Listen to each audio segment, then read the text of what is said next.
Hey everyone, Austin here again with another Let's Play video. As you can see, it's going to be Castlevania Bloodlines for the Sega Genesis. I've done a Let's Play on this in the past, albeit with my old capture setup, so this visually should look a whole lot nicer than my last Let's Play you guys might have seen in the past.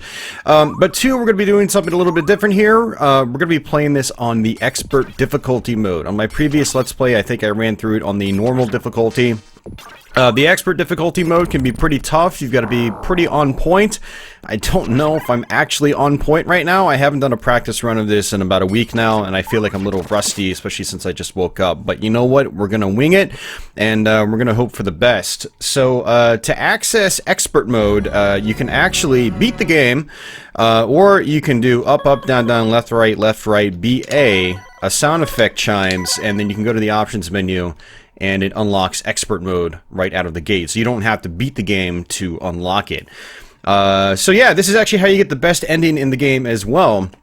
And so if you want to see the best ending with either character you're playing as, either Eric Lecard or John, then this is what you want to do. It is tough though. It's not the hardest Castlevania I've ever played, but it, you know, for being someone that's played normal mode for like 20 years now, Expert is definitely threw me for a loop for sure. So, but yeah, let's go ahead and jump into it. And before I actually start playing, as usual, I want to give a big shout out to my current Patreon backers. Thank you guys for your continued support. I'd also like to give a special shout out to DarkMew64 as well, who backed my channel this past week on Patreon. So thank you, DarkMew. DarkMew hangs out on all my streams, and so thanks a lot, good sir. Much appreciated. Also going to flash by the recent live stream super chatters from the live stream, so thank you guys for your patronage as well. So Castlevania Bloodlines here has two different characters you can play as. They both have slightly different abilities and whatnot. We're going to go ahead and play as John. I still need to do a Let's Play with Eric. I don't think I did a Let's Play with Eric in the past. I think I actually played as Eric in my initial long play of this game. I've done Bloodlines multiple times on this channel, you know, over the last 10 years or so. And I think my original long play might have had a run with Eric, but I usually play as John. Both characters are pretty good, so you know, pick which one you're comfortable with. Both have their ups and downs, so to say. So, alright, you got this map screen here. It basically just tells you where you're going. There's only a handful of stages in the game. I think it's like 6 stages. So it's not as, I guess, lengthy as other Castlevania games when it comes to the amount of stages, but the stages are long in this game, and you see so many different environments and things like that. It feels like, you know, a much bigger game than, you know, the stage numbering will lead you to believe. So, alright, so very typical Castlevania stuff here. You've got candles you can attack to get gems instead of hearts. So no hearts in this game, it's just gems, and that's how you use your sub-weapons. What's cool about using the sub-weapons in this game as opposed to other Castlevania games is kind of like Castlevania 4, it's on its own button. So in this, it's the C button, and so we've got the axe here. And what's really cool about Bloodlines in particular is that you've got alternate sub-weapon attacks as well. So for the axe right here, I can press up and C. So kind of like the traditional Castlevania usage. So up and a button, just like that. And I can do an alternate attack like that. So very cool stuff. And most of the weapons in this game are actually really solid, to be honest with you. I really like the arsenal in this game. And I've got a couple tricks to show you, but right now things are a little chaotic. So I just want to try to get up here to safety without taking any damage. But there are a couple of other interesting mechanics that, you know, I watch people play Castlevania Bloodlines online on streams and things like that over at Twitch, and they don't do these tricks, so it makes me think that they don't know how to do them. So one of the tricks is actually holding out your whip. You can actually hold out your whip for like a couple frames longer than you would expect, and it'll actually do an extra hit of damage. And that actually comes in handy with larger enemies later on in the game. So decent start here so far. And this guy, you just want to watch out for his fire. You also need to attack him once he's dead. Otherwise, he'll just sit there all day. You also got to watch out for the glass shards that come from the broken windows. And this right here is an awesome weapon. It attacks much slower, but it is very powerful, much more powerful than your standard whip. And right here is some meat. I'm going to leave that there in case I take a hit up here. I think I could come back down and get it. But what's great about this this special whip here is that it also gives you a special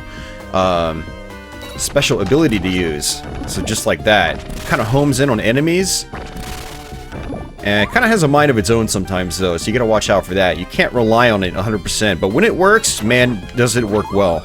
And there's the holy water. We don't really want the holy water.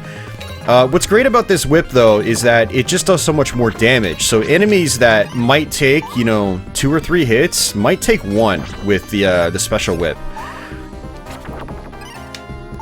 And Castlevania Bloodlines, especially on expert mode, is one where you really want to use your sub-weapons. You really want to take advantage of your sub-weapons. You also gotta watch out for the bats, too. So the bats are constantly coming out, just like in, you know, subsequent loops of other Castlevania games. And there should be a big gem right up here. So one of the other cool things with John is that you can actually whip on the ceiling. It takes a little while to get the hang of, but once you get the hang of it, it is, trust me when I say it's very, very good. We're gonna have to jump over this, and then probably jump back, just like this, and then jump back again.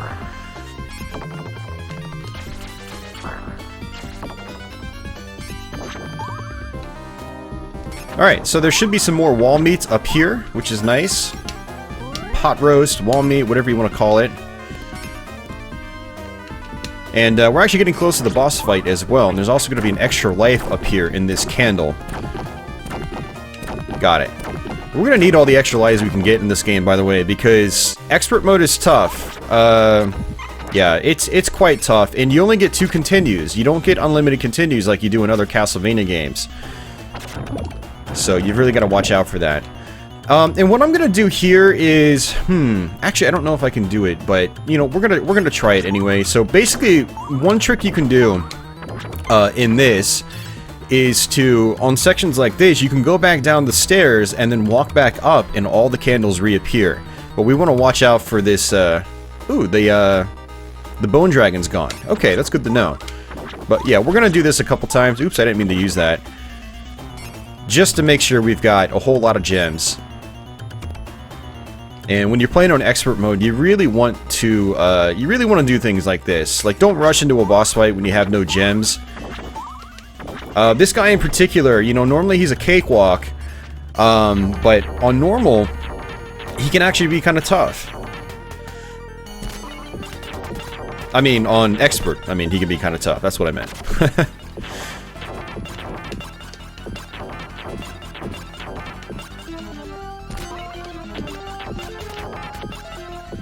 Sometimes he'll actually dash at you, and with John you can actually, and I messed it up, you can actually use the grapple ability to sort of get past him.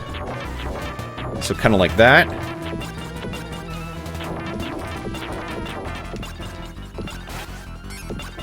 And as you can see, this is why we want lots of gems. I ended up using, you know, close to 20 gems.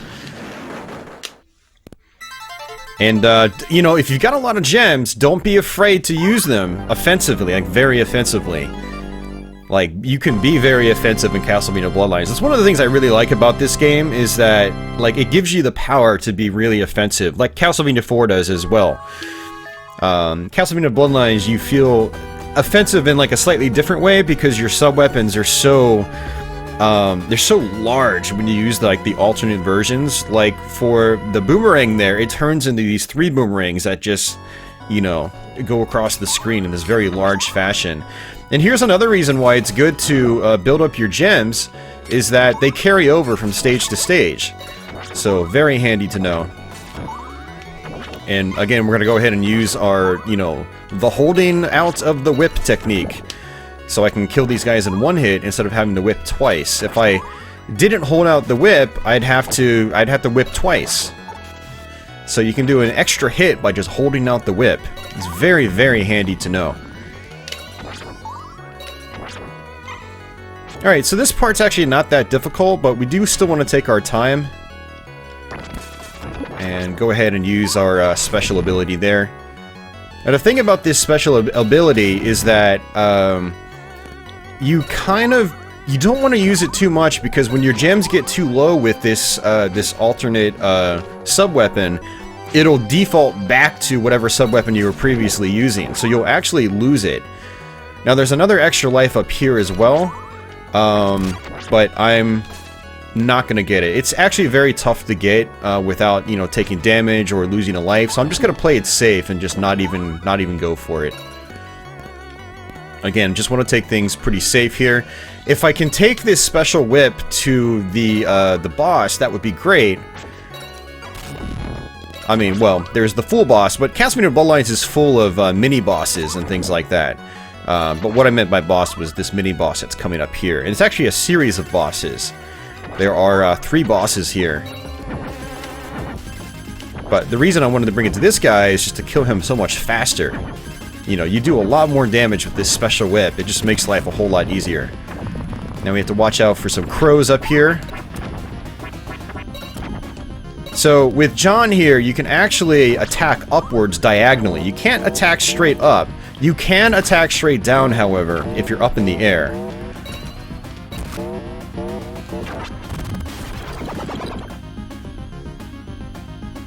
We're going to let this guy attack, and then we're going to attack him, and just rinse and repeat. I'm going to take it nice and slow because of this this whip. I'd like to keep this whip.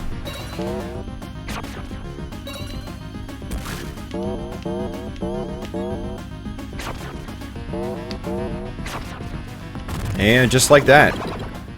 Alright, so 33 gems, not too shabby. That's 34 right there. Alright, so we've got to be careful here. There's going to be some Medusa heads. And if I'm on a certain platform and they hit me, I'll fall into the water.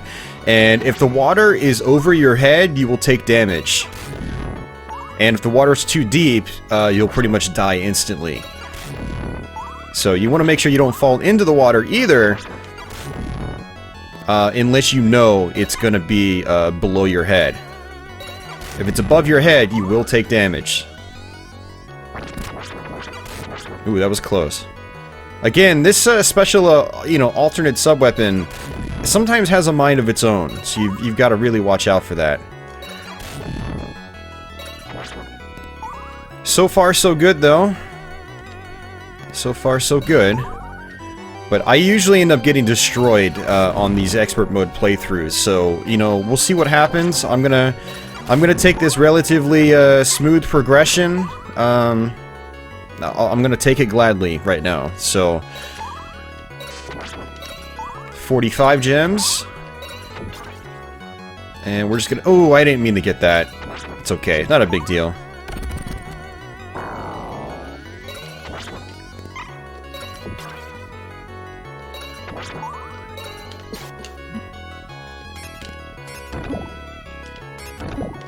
Now these bone pillars, which is what they're called, they can be really troublesome in expert mode.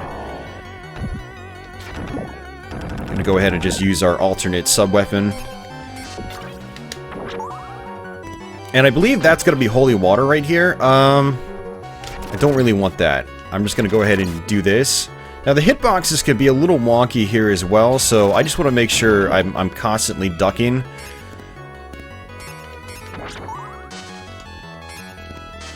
But yeah, that's not going to be the worst of the bone pillars, though. There's going to be a couple sections later on in the game where you've got to fight, like, an entire wall of them, and it's just absolutely awful on expert mode. It's fine on normal mode, but on expert, it's just really, really bad. And let's go ahead and see if we can attack this guy from up here. Yep, just like that. And we smack this. And I'm just going to sit here so I can attack this guy. You don't want to be too aggressive with those you know, those ogre, club-looking guys, club-wielding guys. And the trick with them is really just ducking and attacking, or just getting a really good overhead attack. And for these guys, I'm just going to skip them. Peace. I'm just not going to worry about them. I really did not want to risk taking the damage, because I don't want to die at this boss. You know, I want to save as many lives as I possibly can. And if I really wanted to, I could just sit back from a distance and use my sub-weapon. You know, there's no pressure to get up close. The only pressure to get up close is when you're out of your gems. And for this guy, you just need to hit him in the head. And in order to do that, you have to knock down these pillars.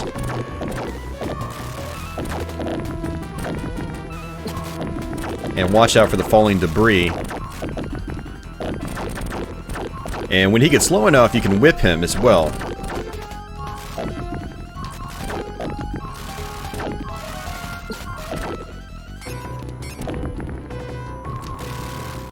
There we go. Now, if you're playing for score, the columns on this boss, they do give you points.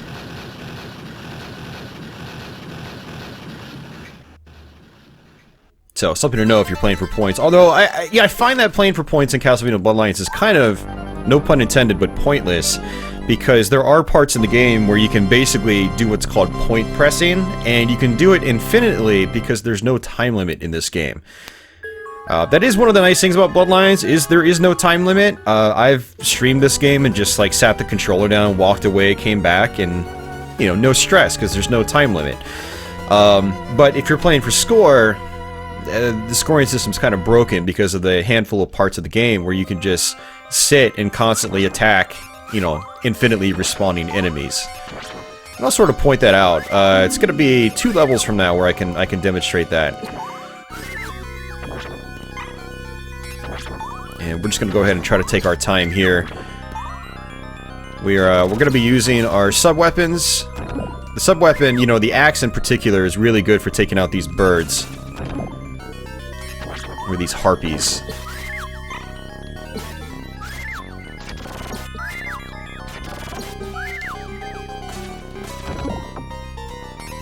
But we're actually kind of running out of gems, so I gotta watch out for that. Now this part right here is really tricky on expert. So what I'm gonna do is come up here as quickly as possible. Ooh, lucky. There's this invincibility right here. And I'm just going to use it and just kind of bolt past these guys without worrying about them. Now, in expert mode, you have more enemies and things like that. So, you know, it can be a little overwhelming on expert mode. I actually did not want that holy water. But that's okay. I guess we'll just deal with it. So with Eric, if you're playing as Eric, you would actually jump up there. But with John, you do not. You come over here. And take a hit, apparently. I landed right on the mummy.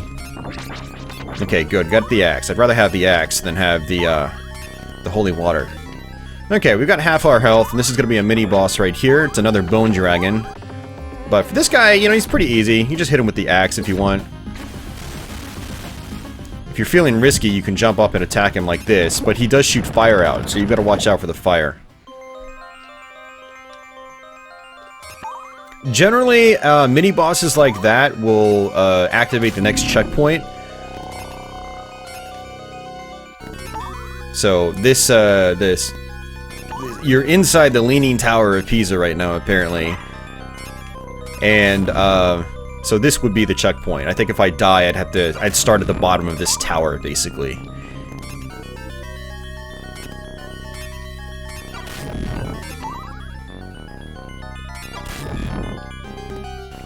Alright, we're still just kind of taking things slow here, and look, I got the special whip, which is great. I know there's an actual name for the whip, and I'm sure someone in the comment section will let me know what it is. But yeah, pardon me for not knowing the actual item names. I usually just, you know, I don't usually refer to, like, instruction manuals or anything like that, so unless, like, something is in the game itself telling me, like, what it is, then I probably won't know what it actually is. You know, some exceptions aside. So Castlevania Bloodlines is one of those games where I don't really know what the actual item names are called. But it's okay. Yeah, I feel like it doesn't really matter. If you're the kind of person that's like really into the lore and stuff like that, that's cool. But for me, it's mostly just about the gameplay itself and the mechanics. Names are kind of secondary when it comes to things like that.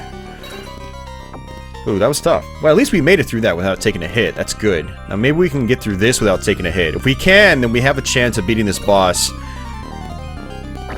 Okay, so I actually kind of want to use this this sub-weapon because I want my regular sub-weapon back for this part.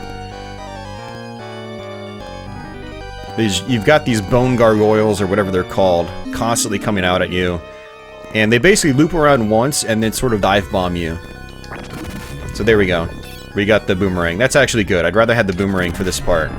As you can see, I can just hit the guys right as they come out, not have to worry about taking a hit. Enemies do a whole lot more damage on expert mode, so... And I did not want that, but that's okay.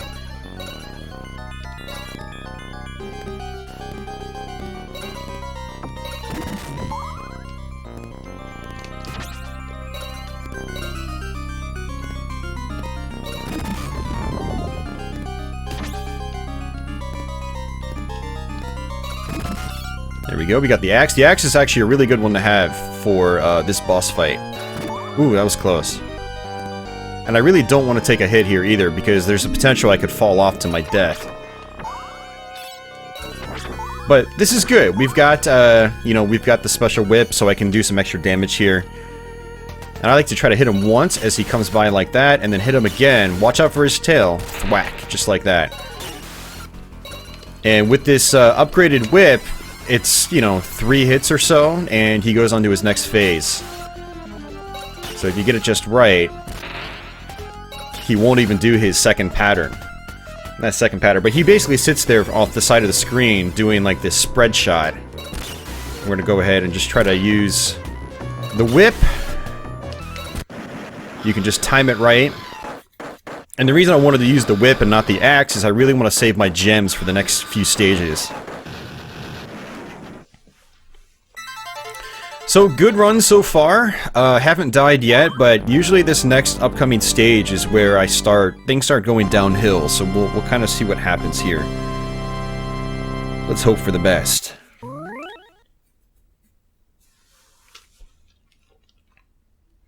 And as you can see, Castlevania Bloodlines is password save. It's not really a password per se, but you guys know what I mean. I liked it when the some older games used images instead of actual words. You know, the Castlevania series in particular, there are some passwords I'd be able to just memorize because, yeah, I have like the visual imprints just, you know, stuck in my head.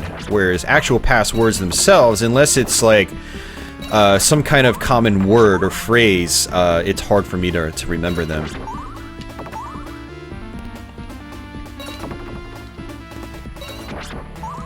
Alright, so these guys, these skeletons, they basically will come back immediately after you attack them. For the most part. Alright, so you can actually get up here. There's a secret. There's an extra life as well, which is very, very handy. And there we go. That extra life actually constantly reappears. If you die here before you get to the next checkpoint, go back up there, get that extra life. Make it happen. Alright, what I'm going to do is come here, try to kill this guy like that, and then there's some wall meats up here.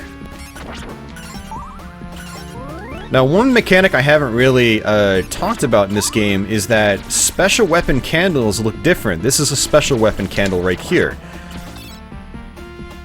So if you don't want to get a special weapon, just don't attack the special weapon candles. You know, in most Castlevania games, they're not labeled like that. One of the cool things about Bloodlines is they are labeled. You know, it's a very nice feature that was implemented in this game. So there's another special weapon candle right here. Gonna go ahead and just use my sub-weapons. I have to be really careful here. For some reason in my practice sessions last week, I kept falling off these things. There's gonna be another guy coming from behind, just like that. Now, there is a way to get another extra life if you fall down below, but I am not going to do that. It's very hit or miss for me. I'd rather just get to the checkpoint and just keep making progress. Plus, I find that when I die in games, I kind of lose whatever momentum I had and whatever focus I had. I don't know if you guys do the same or have the same issue. I'm trying to avoid this bat, but That's one way to do it. Okay, there we go. Not too bad. We only took one hit. That's okay. And we have to kind of play it safe here as well. There's a lot of Medusa heads, but they're flying really slow on this section. I'm going to try to not use my gems if I can avoid it, just so I have a whole lot more.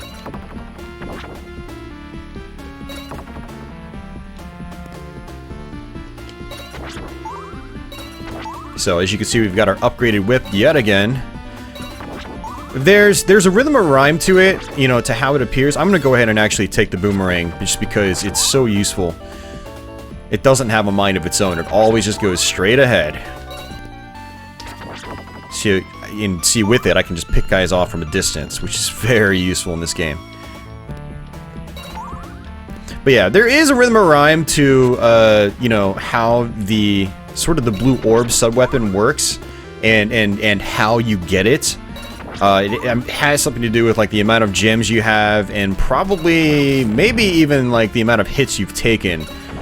But I'm not sure what those requirements are specifically. If any of you guys out there know, and I'm sure you do, be sure to post a comment down below and let me know.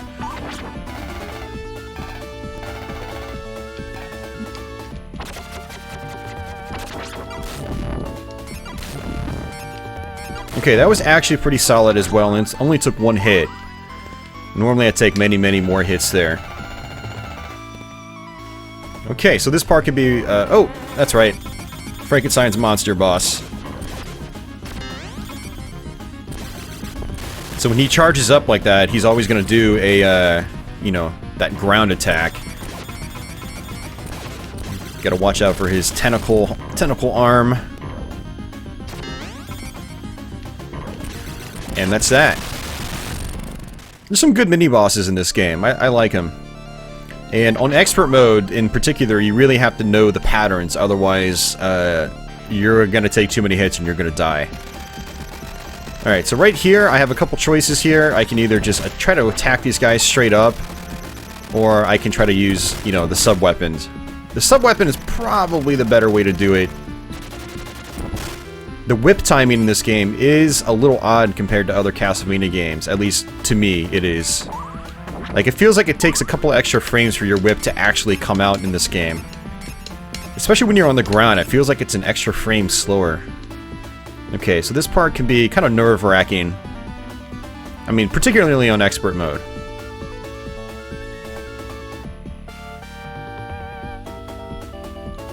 Alright, good deal. Alright, now let's see if we can get past this part. We've got a lot of gems. This part is actually really tricky on expert. So you're gonna have a lot of bats coming from both sides. I'm gonna try to pick these guys off from the distance.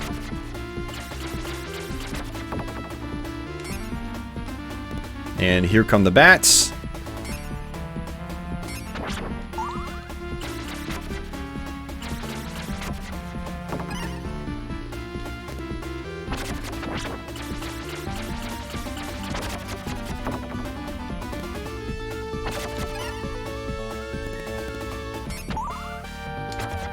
Alright, good so far.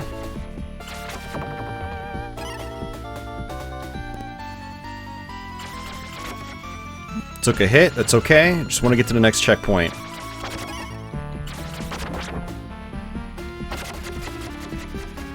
And took another hit, that's alright. Alright, we're gonna have to jump over. Got it. That's actually, to me, one of the toughest parts in the game on expert. I always have a hard time with that section.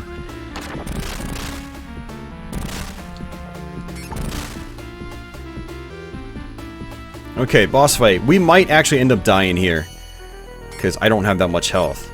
It's, what, 2 hits?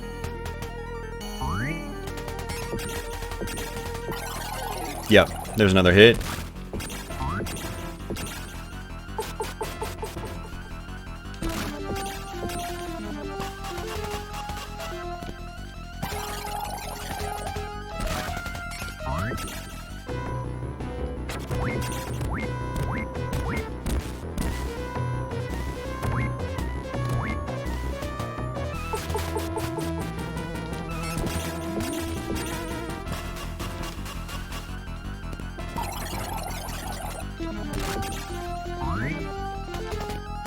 And he likes to start running at you, too.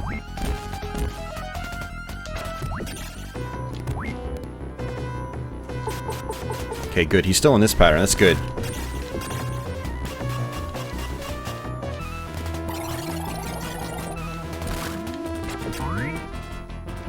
And here he comes.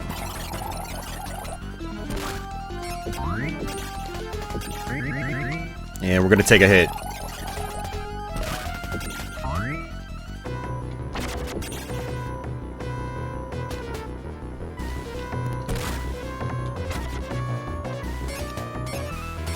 And I think he's gonna jump back up. We're dead. We're dead. I knew that was gonna happen. See, what I hate about the right-hand side, and I didn't realize this until this playthrough, is you get stuck on the right-hand side.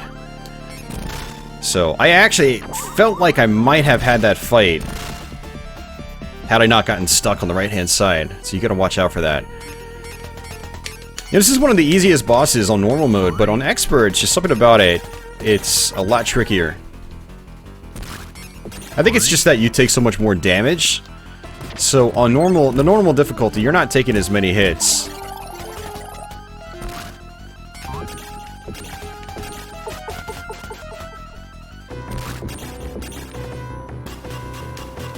Yeah, we gotta get out of here.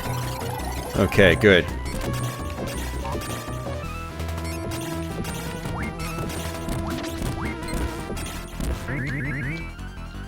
Oh, look at that. You can jump over him. That's good. I didn't know that. Hey, it's nice when I actually learn things in my own Let's Play.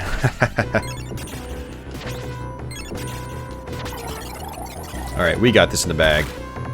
There's no doubt about it. The visual effects in this guy are really, really something. We didn't see a lot of visual effects like this on the Genesis. I mean, I know it's basically just a bunch of sprites, like, smashed together, but with, like, sort of, like, the circular nature of the look of the sprites, it gives this, like, sort of pseudo 3D effect when they're all just, like, circling around each other and whatnot. It's really cool stuff. Okay, well, we only lost one life there, so it's still, you know, a decent stage. You know, you could look at it as we came out of the stage with just as many lives as we had going into it. But stage 5 here can be really tough. It can be really, really tough. So we'll kind of see what happens here. So, a couple different gimmicks here. One is these flowers up here. I'm gonna go ahead and just attack them. If you touch the pollen that comes out, it basically reverses your controls. So what I'll do is... Ooh, I missed it. Good. Never mind, I don't have to demonstrate it. I was gonna demonstrate it. So I don't think it actually does any damage to you, it just reverses your controls for a short period of time. So if I ever touch that pollen, I just make sure that I quickly switch my control input. So if I'm holding right, I hold left. And this part right here is actually where you can just point press infinitely. So you got these red skeletons, they never die, they just constantly come back. But you get points. You get points for killing them. So you can just sit here all day if you wanted to. But let's try to kill this guy first. So the trick is just to sit outside here, so there's no risk.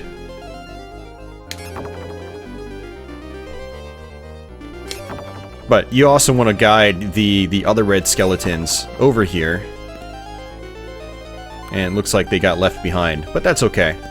But you get the general idea, and you basically get them all bunched up, and then you just hit them like this. Yeah, so these guys, I find it best to just sort of snipe them from a distance.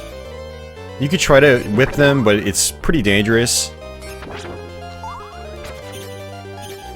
The boomerang is the best way to deal with these guys, because you'll get 2 hits with 1 shot. Alright, so this part can be pretty tough as well. There's a big sort of sword knight at the end of this section.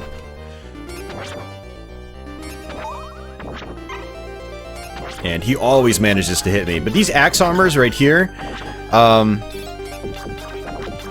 ahead and just attack them with your whip. Don't use your sub-weapons on them, because you're going to need your sub-weapons for the last part.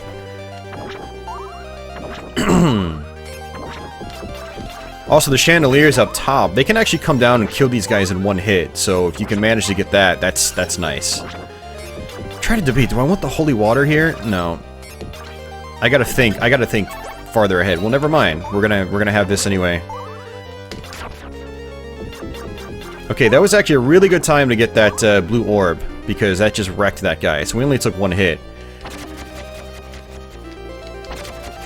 And this is the bone pillar section I was talking about. How we got past that without taking a hit is beyond me. I have no clue. So one of the tricks with the bone pillars is if they're bunched up like that, you need to destroy their projectiles. And I think that's exactly what happened. I was using my sub-weapon, and it was destroying their projectiles, which made life a whole lot easier. So we're going to go ahead and just actually jump across kind of like this. Oops, and we messed up. Man, that sucks. So these guys will sometimes drop wall meat. Let's see if he'll do that.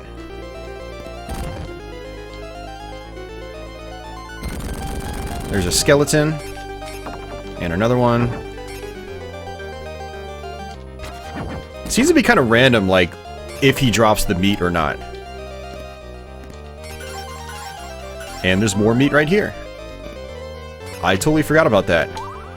On my last playthrough, I just went straight to the other side of the screen. I didn't even bother with that meat. That's really good to know.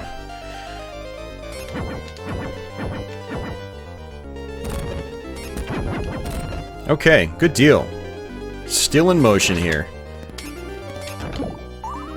And we're gonna go ahead and just try to take it slow here. We've got this rotating column of stairs.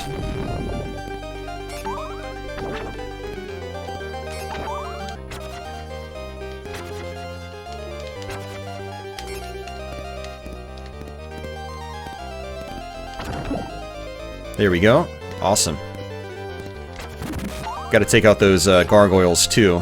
I'm just gonna skip that guy. There's gonna be another mini boss up here as well.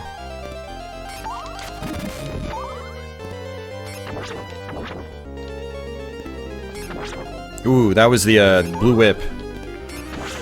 Oh well, not a big deal. So this guy actually isn't too bad.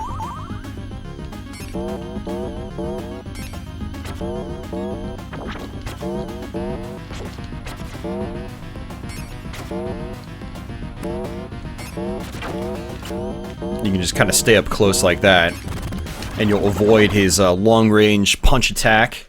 Alright, we're actually getting really close to the end of this level now, which is great. Now these archers are actually very similar to the archers in Castlevania X68000, or Akamajo X68000, which is Castlevania Chronicles in North America on PS1. And they operate very much the same way. In the end, they sort of just target wherever you are. You gotta watch out for these guys with the mallets too. They do a ton of damage. There's gonna be this guy that comes out at you. Just hit him one by one like this. Just take it nice and easy. You really don't want to lose health on this part, because you're gonna need it for the mini-boss. And then there's no other way to replenish your health after this mini-boss. What I want to do is try to attack these projectiles as well.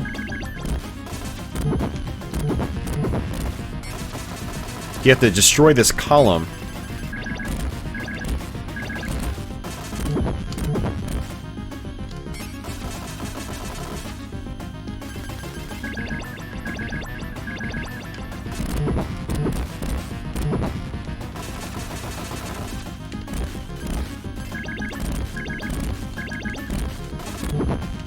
Alright, good deal.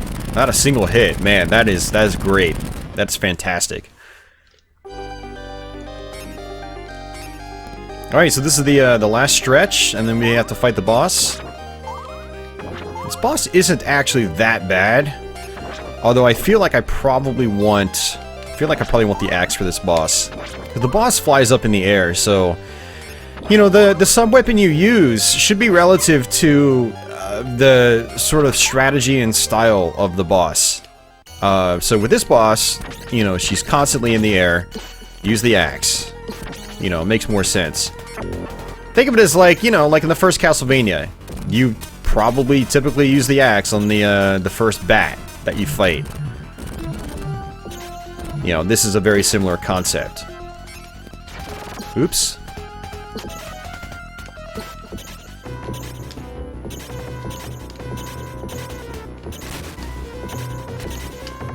Nice, didn't take a single hit. That's awesome.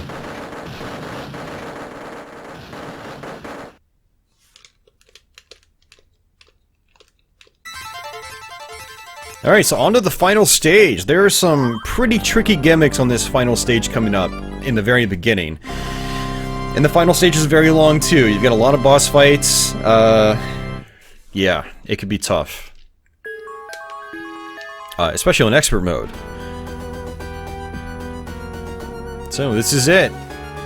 Now the final boss himself actually isn't that bad. It's about the same as it is on normal, except that you just take more damage. But everything else leading up to that is more difficult, I would say.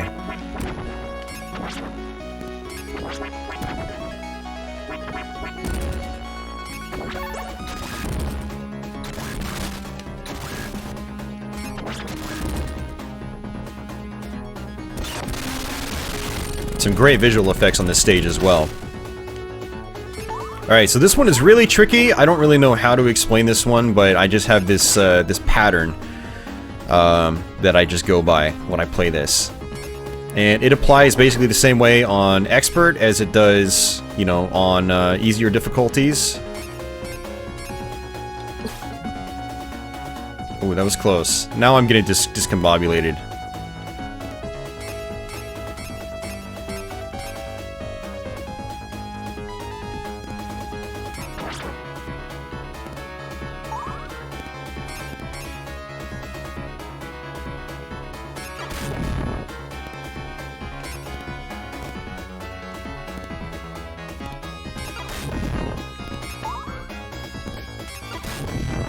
Okay, that's it. Well, it took a couple hits, at least we got past that screen. Alright, this is another tough screen right here. Your controls are actually reversed. So up makes you duck. It's quite awkward. We're just gonna try to take our time here. Oh, took a hit. Not a big deal, as long as I can get past this section. And we're dead. I knew that was going to happen. So, those balls that go around the platforms, there are more of them now on expert mode than there are on normal. Okay, this is going to be really tough. So I've died once here already.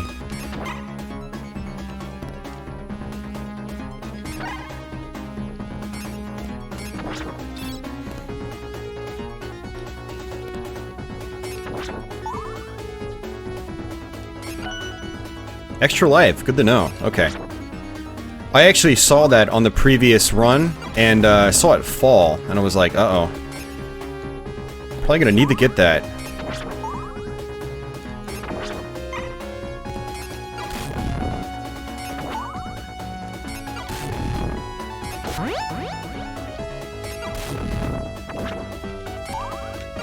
Okay, there we go. Good deal.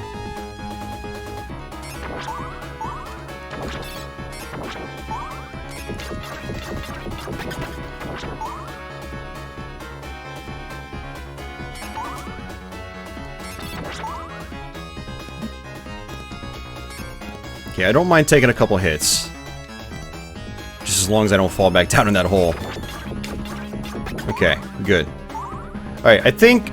Is this a checkpoint? I don't remember, but this part's not too bad. The first boss you fought,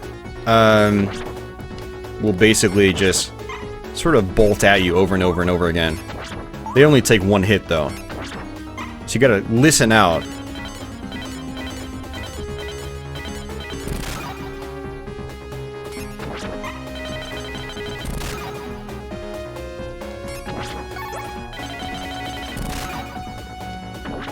Alright, we're gonna go ahead and just use this. Play it safe here.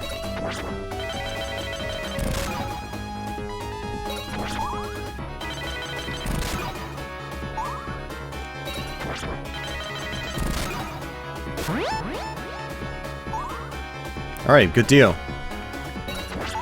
Alright, so this is our, this is gonna be the Death Boss Rush. And, what I'm gonna do is just try to get a bunch of gems. Just to make life easier here. And I think I'm gonna go ahead and pick up that axe, too.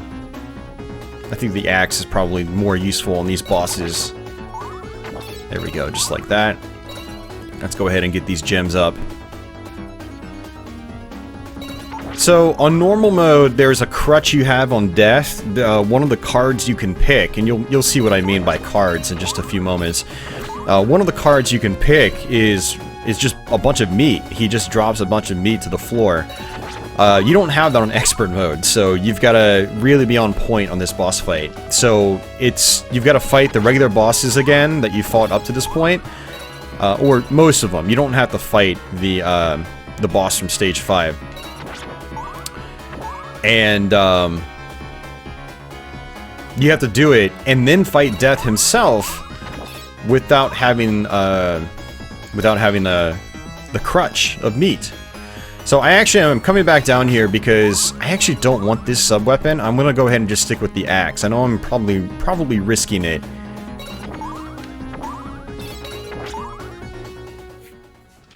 And the fact that we picked up the blue orb makes me think that it is totally gem related. Like maybe if you pick up X amount of gems in a row, it switches over to your blue orb. Actually, the blue orb would have been nice to have on this boss. But one of the nice things about this, again, or going and fighting these guys again, is the fact that you dish out way more damage.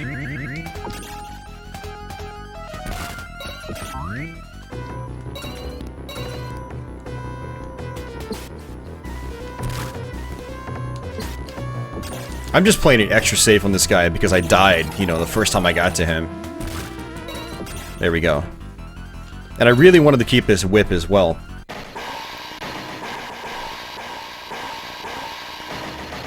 We still have 3 lives left. I mean, that puts us in, like, a really good position. Alright, so if you hit the Grim Reaper ones, he basically just shoots a projectile down at you, and you can just walk from left to right or right to left, and you'll avoid it. And you'll see what I mean in a few moments.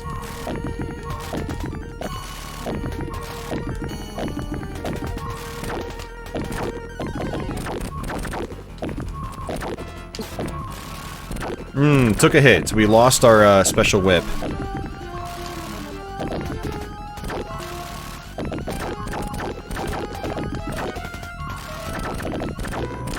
And there we go.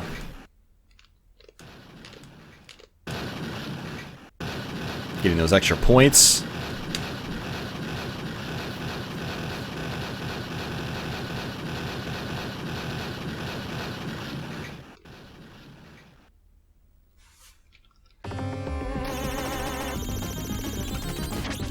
Alright, just run from left to right, just like that.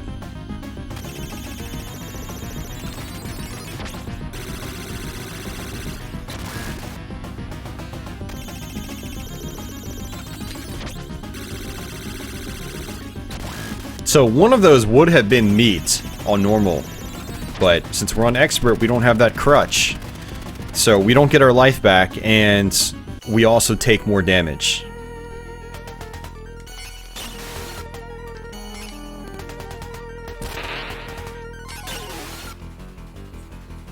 But yeah, these bosses that you have to fight again, you dish out way more damage. So it's not as painful going through them again as you would expect. Like, it's not like going through some of like the later Mega Man games, like Mega Man X5, where you have to go through all the bosses again, but instead of the bosses being easier, or taking more damage, I should say, they actually take less damage. Their defense is higher.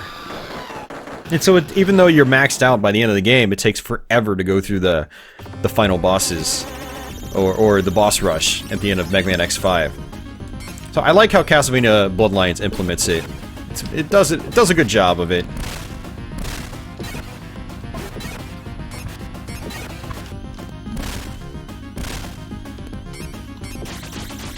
That's not good.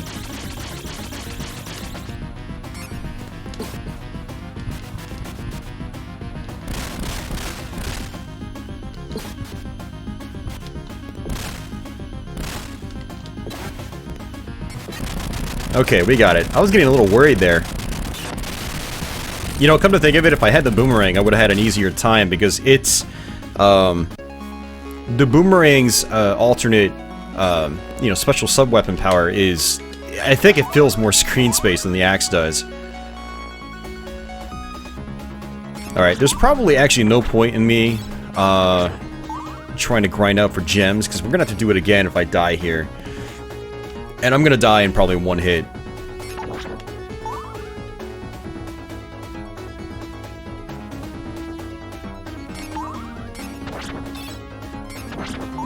Really wish I had the boomerang though, that would be really good in this boss.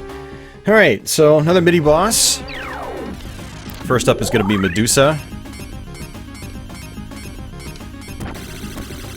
We want to jump through the fire. And duck this. And then watch out for the tail.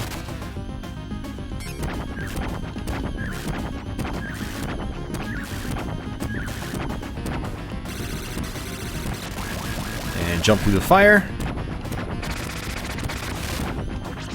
Jump over the tail. This is actually the same as it is on the normal difficulty. Alright, so this is going to be tricky. I've got to be really on point with this part. This is a grind right here. So basically, she'll get up there, she'll make various orbs appear, and you have to hit her X amount of times to make each orb disappear. You really gotta watch out where she's gonna be spawning. You can't duck these. She's gonna shoot out fireballs if you don't attack her in time. And you can't duck the projectiles, you can't jump over them, and we're dead. Ooh, I jumped over it. What did I get hit by? I'm really confused at what I got hit by. I'm gonna have to watch that on the playback. Yeah, that was my fault. See, you have to really pay attention to where she's going to appear. And so this right here is another good example of going back down the stairs, making the candles appear. Because if you went straight up and went straight to the boss, you wouldn't be fully powered up. You really want to be fully powered up on this part. So I've got my whip. You know, honestly, the gems right here don't even really matter that much. Because I don't use them on this boss fight. It's just whip all day.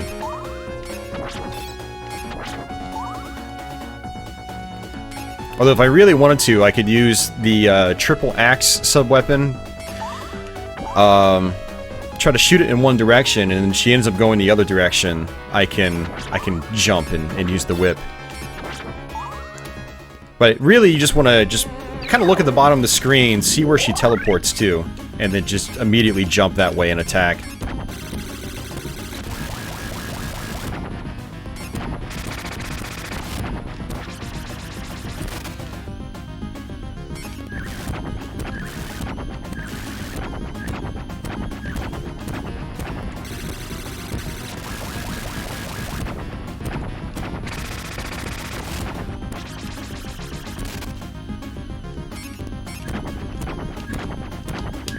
Alright.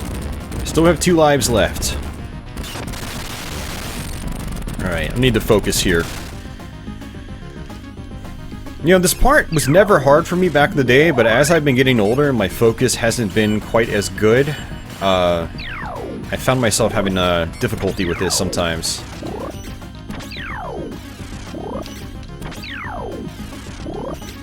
There we go. It's 1. You can see how this boss fight can be a grind. It takes a while.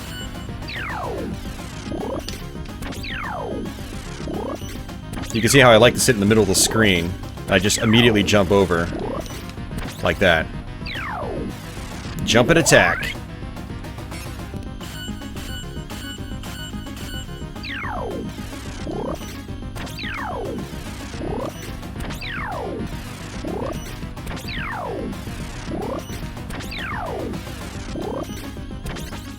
You can kind of see how, like, I was probably a little disappointed when I died the last time, because you know, if you can time it right, this boss actually really isn't difficult at all.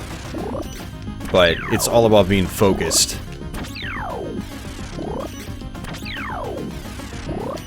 Making sure you're following her teleportation patterns. You know, just look at those sprites. Just look at them. You gotta really focus on them. If you're not focusing on them, you end up jumping the wrong way, and she throws out her fireballs, and you die. Alright, so we've got this one in the bag. But yeah, this is it. I mean, this is it for this boss fight. It's really not that complex, but again, if you're not on point, you're gonna get wrecked. And that's that.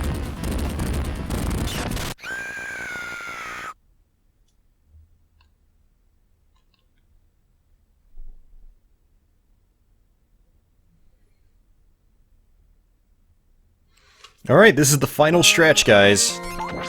I'm actually really surprised we haven't continued yet. We're gonna go ahead and just use the boomerang for this one. The boomerang will really come in handy. And we're gonna go ahead and just grind out on gems.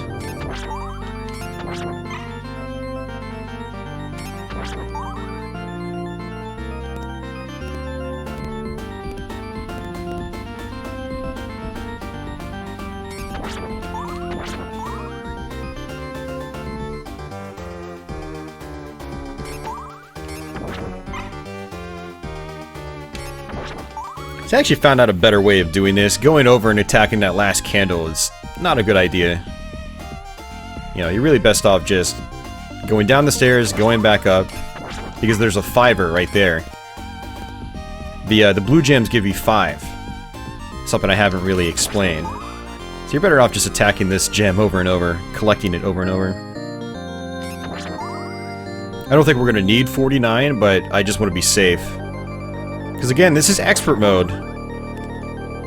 It is expert mode. Ooh, I think I want this. Let's go ahead and use it.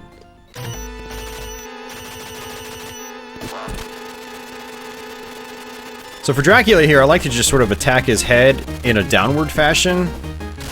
That way I can attack his fireballs that come out at me too. Very similar concept to other Castlevania games. It looks like we lost our special, but that's okay.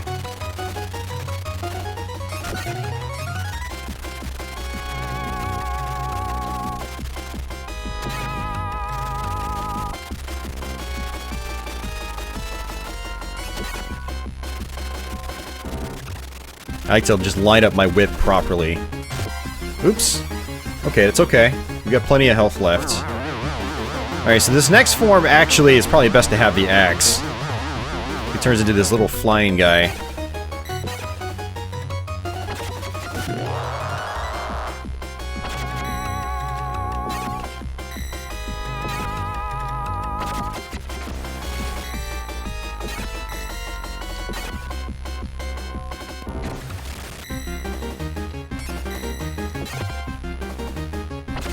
And that's that. Alright. On to his last form. Alright, so this one is a little tricky. This first one, you're going to attack him, and he throws out these sickles that explode on the ground. Very similar to what Death did. But you can just kind of come over here, duck it, hit him, just rinse and repeat. He's going to then change into a red form, where he throws fire across the screen. You just got to jump over the fire. So if you're familiar with normal mode, you'll notice that this is pretty much the same on expert.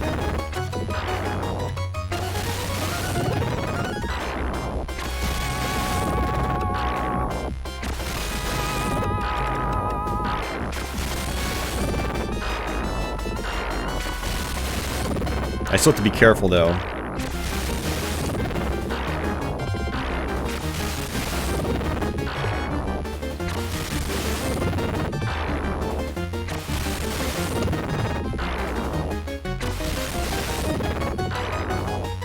Alright, so when you attack him now, bones fly out of his top. You just want to make sure you don't attack him when he's too close to you. And that's gonna do it, pretty much. There we go! Wow. We just 1CC'd, 1 credit cleared, Castlevania Bloodlines on Expert Mode. In my practice sessions, I wasn't able to do that. I ended up using up both continues, both times I beat this on Expert. Although when you're streaming on a place like Twitch or even YouTube, you know, and you're interacting live with the audience, that can be distracting. And when I do a Let's Play, I'm just talking to myself. Yeah, I can let my thoughts get to me sometimes and get the best of me, and I lose focus, but I do find myself having an easier time being focused in a Let's Play than I am on a live stream, so I suppose that makes sense. But hey, we did it anyway, and I hope you guys enjoyed that. I hope you guys learned something from that. If you guys have never bothered to beat Expert Mode before, or even if you haven't beaten Normal Mode, maybe you learned something that could help you with Normal Mode. The resurrection of Dracula has been averted. Here's the next screen you don't see on Normal. However, the blood of the vampire hunter still courses through his veins. Yeah, so after that first screen, it would say play it on a higher difficulty to see the rest or something like that. So, yeah, unfortunately the ending isn't all that long in this game, even on Expert. And you basically end up going through and watching the same credit sequence that you do on any other difficulty. But it's a good credit sequence. I've always liked it. Good way to end the game. So yeah, Castlevania Bloodlines is it's a great Castlevania game. It's one I've been playing for a long time now. It's always been one I've really enjoyed. And as you can see, it's got some really awesome visual effects. It's definitely one of the best looking Sega Genesis games, without a doubt. They just made fantastic use of the hardware and visual trickery to give you like the illusion of three-dimensional effects and things like that. Like this guy's tail, the way it loops around, almost has like this pseudo 3D effect to it as well, which is really cool. Same with this gear boss right here, really great stuff. Yeah, fantastic game. If you haven't played it, I do highly recommend checking it out. Real copies of this game, unfortunately, are pretty expensive these days as of doing this video, but you can always grab yourself a flash cart, load up the ROM, play it on original hardware.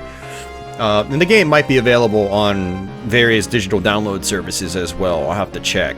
I was going to say probably Wii Virtual Console, but that was taken offline, so yeah, so much for that idea.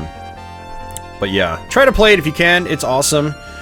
It would be nice if Konami did some kind of like Castlevania collection one of these days. I'm really surprised they haven't done that. I mean, Mega Man, Capcom's done it with Mega Man, Nintendo's done it with Mario, and Kirby, for that matter.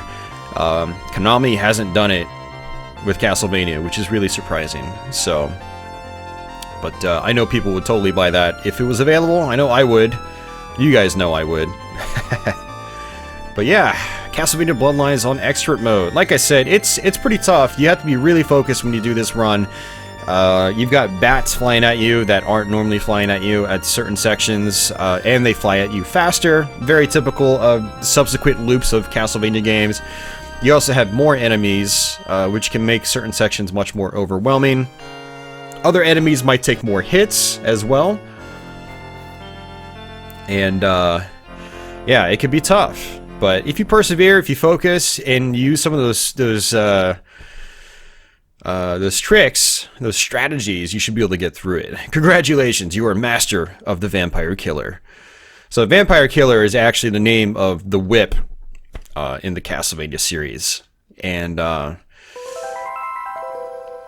this game was actually called Vampire Killer in Japan. It was not Castlevania Bloodlines. They didn't start adding the Castlevania name on the Japanese games until very late into the franchise. I want to say it was not until Castlevania Lament of Innocence they just started using the same names from region to region. So it stopped being Akuma Joe Dracula. It went to being Castlevania in Japan. So But at the time of Bloodlines, it was still, the Japanese games had different names than the North American ones. So it was Akamajo Dracula, or in certain cases it was Vampire Killer, and Castlevania Bloodlines in Japan was called Vampire Killer, not Castlevania, not Akamajo. It was just Vampire Killer. So, but yeah, there you have it, guys. That is pretty much it. I hope you guys enjoyed this Let's Play. As usual, if you guys are new to my channel, feel free to subscribe. Also, if you like this video, it helps me out a lot if you give it a thumbs up, or even a thumbs down if you absolutely hated it. That's fine, too. Thanks, as always, for watching, guys. I really appreciate it. And thanks to all the Patreon backers and Super Chatters as well that I named off in the beginning of the video. But yeah, I don't really have anything else to say. I'll try to be back with some more Castlevania videos sometime in the near future. I know it's been a while since I did my last one. But yeah, until that time and until the next video, take it easy.